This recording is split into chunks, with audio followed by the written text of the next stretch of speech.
זה נתון שמוכיח שפטרו קריסטיאנו רונלדו טוב מדי.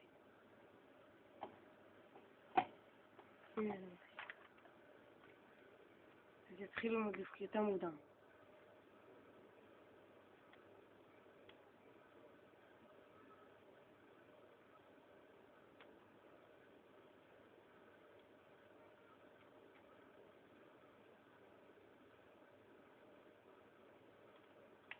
זה אחד המקרים.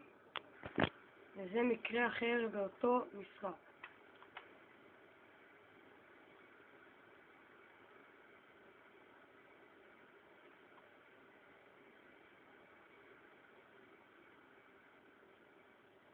פשוט מדי.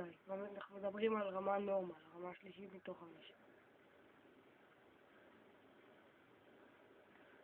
נחזור לכם עם עוד אחד. עוד מהלך באותו משחק שיתחיל מהרחבה. קריסטיאנו רונלדו שלח מהחצי. הפעם הזאת הוא לא מפקיע, אבל עדיין רואים מה שהפרו עשו איתו.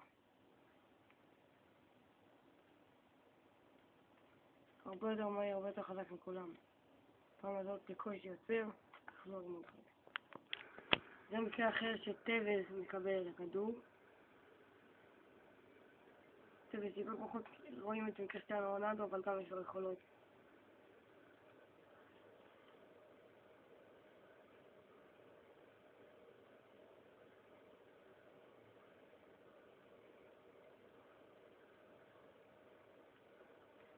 וזה עוד מעלה.